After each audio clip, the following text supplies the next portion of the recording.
Em 71 a.C., no sul da Itália, ocorreu a Terceira Guerra Servil do famoso gladiador e seus soldados em busca de liberdade. A Batalha de Espartacus fez uma cicatriz em Roma para que ela jamais viesse a subestimar o inimigo novamente. No ano de 73 a.C., cerca de 2 milhões de escravos que viviam em Roma serviam a 4 milhões de pessoas. Sua vida e morte dependiam de seu mestre. Os escravos mais fortes poderiam sofrer um pior destino, o de lutar nas arenas como gladiador.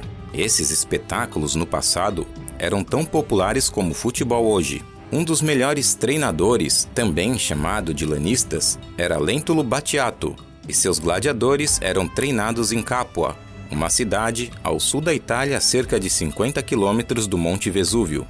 Estes homens treinados por Lentulus eram o orgulho da arena, lutadores de primeira categoria, e um deles era o famoso Spartacus. Muito pouco se sabe sobre sua juventude, exceto que com toda probabilidade ele nasceu na Trácia, em um local não especificado às margens do rio Struma, na atual Bulgária, por volta de 111 ou 109 a.C., em uma família aristocrática pertencente à tribo de Bessi. Desde jovem ele serviu nas fileiras do exército romano. A dura disciplina romana que ele teve de suportar como soldado o convenceu a desertar e tentar fugir. Conforme relatado por Ápio de Alexandria, ele logo foi capturado, julgado como desertor e condenado. De acordo com a lei militar romana, foi sentenciado à escravidão, provavelmente junto com sua esposa. Spartacus não era seu nome real, mas um apelido, provavelmente dado a ele por Lentulus, seu treinador. Há algumas possibilidades da origem de seu nome, como uma latinização do nome Sparadacus, que significa famoso por sua lança, ou de Spartacus, que talvez pudesse indicar um local específico na Trácia, ou o próprio nome de algum governante lendário da região. Uma outra possibilidade é de até mesmo uma possível referência à cidade-estado grega de Esparta, a cidade guerreira por excelência no imaginário antigo. Ao lado de outros gladiadores, Spartacus foi treinado arduamente e nos dias de luta eram conduzidos até a arena com uma única certeza, a de que cedo ou tarde iriam morrer. Mas o jovem guerreiro tinha em mente de que se tivesse que lutar por algo que valesse a pena, que fosse pela liberdade. No ano 73 d.C., inconformado com toda a situação desumana, ele atacou. Cícero diz que ele liderou 50 homens e conseguiu escapar do anfiteatro a qual ele estava confinado. Eles seguiram pela estrada que levava até o Monte Vesúvio e enfrentaram um grupo de soldados da guarnição local, que havia sido enviada para capturá-los.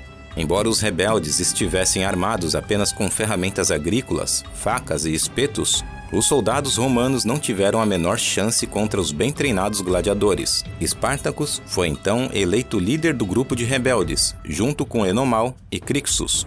Com os soldados neutralizados, os rebeldes saquearam seus armamentos e se dirigiram ao pé da montanha em busca de refúgio. No caminho, saquearam plantações e libertaram escravos. Muitos se juntaram ansiosamente aos rebeldes. Roma resolveu intervir e enviou um exército de 3.000 homens para conter a rebelião. O comandante Cláudio estava certo de seu sucesso. Ele encurralou os gladiadores nas encostas do Monte Vesúvio e lá era uma região cheia de cipós. Spartacus mandou cortá-los e fabricar cordas.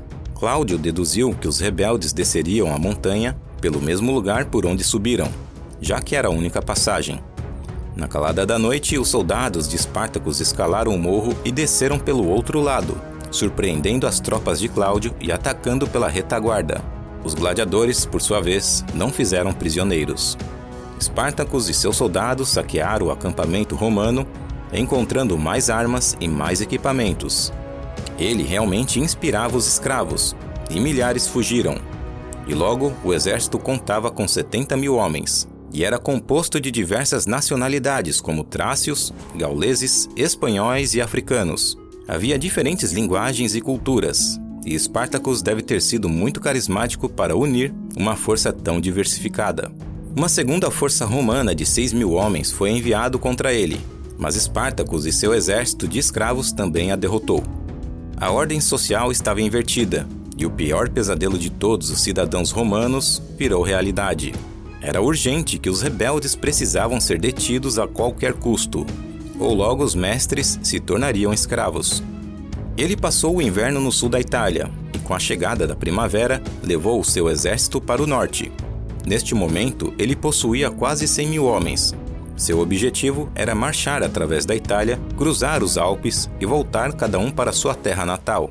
Ele e muitos seguidores queriam fugir da Itália, voltar para o país de origem e viver suas antigas vidas. Nesta cruzada, nada poderia detê-los. As legiões e generais mais experientes de Roma estavam combatendo nas fronteiras do Império. E até então, todo o exército que lutou contra Espartacus era improvisado. Viajando para o norte, os rebeldes esmagaram toda a força romana que foi enviada contra eles. Mas era difícil manter o exército sob controle. Crixus, líder dos gauleses, discordava de Espartacus, porque ele queria ficar e saquear a Itália, e partiu com milhares de homens.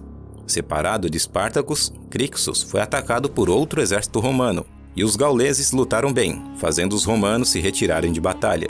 Mas infelizmente os gauleses celebraram cedo demais. Eles foram comemorar e ficaram bêbados. Então a força romana voltou e matou a todos. Cerca de 20 mil gauleses foram mortos. Quando a notícia chegou a Espartacus, ele respondeu na mesma moeda. Forçou prisioneiros romanos a lutar em pares até a morte. No caminho para o norte, quando os Alpes já estavam quase à vista, seu caminho foi bloqueado por 2 legiões lideradas por Cássio Longino. Mas os 10 mil legionários estavam em minoria e foram esmagados pelo exército de rebeldes. Mais uma vez, os romanos subestimaram a força de Espartacus, e desde o início da revolta, ele não havia perdido nenhuma batalha. Com o caminho aberto para a liberdade, é um mistério como após esta vitória que abriu caminho para o outro lado dos Alpes, Espartacus, em vez de continuar e por uma vez por todas ser livre de Roma, inexplicavelmente se dirigiu para o sul da Itália, onde abasteceu seu exército com mais armas. O Senado deu ao procônsul Marco Licínio Crasso a tarefa de reprimir a revolta. Crasso era cruel, ambicioso e rico. Ele viu que a derrota de Espartacus era o caminho ideal para o poder e avisou aos seus comandantes para não avançarem com as legiões sobre os rebeldes, até que recebessem a ordem. Mas Múmio, querendo se aproveitar da chance de um combate glorioso, enviou 2 legiões contra Espartacus, sofrendo uma derrota humilhante. Crasso ficou furioso e puniu os soldados por dizimação. Usou como exemplo uma coorte que lutou mal e fez uma fila com alguns soldados. Depois pediu para os seus próprios companheiros o esfaquearem. Com esse método de terror, fez com que os soldados ficassem mais concentrados e destemidos. Eles perceberam que deveriam temer os comandantes mais do que os inimigos. As legiões perseguiram os rebeldes e Crasso conseguiu cercá-los no final da bota italiana. Espartacus, por sua vez, queria escapar embarcando em navios e navegando até a Sicília. Ele fez acordo com os piratas para que eles levassem todo o seu exército até lá. Ele esperou, mas os piratas nunca apareceram. Marco Crasso estava com um exército de 32 mil homens e ordenou que construísse uma trincheira e uma muralha, ambos com 64 quilômetros de extensão. Isso para que Espartacus não tivesse por onde fugir. Roma não dependia apenas de Crasso. Pompeu, que até então havia obtido muitas vitórias, havia sido chamado de volta com suas legiões. Crasso queria deixar Espartacus passar fome no inverno, mas como viu que Pompeu estava chegando, ele poderia roubar a glória da batalha. Por outro lado, Espartacus tentou negociar com Crasso, mas ele recusou. O exército, que jamais foi derrotado, agora se via em perigo, e teriam que lutar com todas as forças se quisessem fugir. A luta foi extremamente sangrenta. Embora os rebeldes fossem homens capazes e hábeis nas batalhas, nada iria superar a força de uma legião bem disciplinada. Soldados, lado a lado, lutando como se fosse um só homem. Os rebeldes, pouco a pouco, foram derrotados, e Espartacus lutou com o que sobrou do exército. Exausto da batalha, Espartacus tentou atingir Crasso e ainda conseguiu matar 2 centuriões antes de ser detido. Os rebeldes foram derrotados, e cerca de 5 mil que escaparam acabaram correndo na direção de Pompeu, que havia acabado de chegar. Todos foram capturados e mortos. Pompeu era o tipo de homem que sabia farejar a glória de longe, e por conseguir pegar estes rebeldes fugitivos, acabou levando os créditos pela vitória. e recebeu uma recepção triunfal. Crasso foi ovacionado, uma honraria menor, e ficou furioso com Pompeu. Porém, ele fez com que seu nome fosse lembrado para sempre. Com 6.000 escravos capturados, ele os levou até a Via Ápia, a principal e a mais famosa estrada para Roma, e mandou crucificar a todos, distribuindo as cruzes a cada 35 metros de estrada. Os corpos nunca foram retirados, e por anos, os viajantes desta estrada testemunharam a vingança de Roma.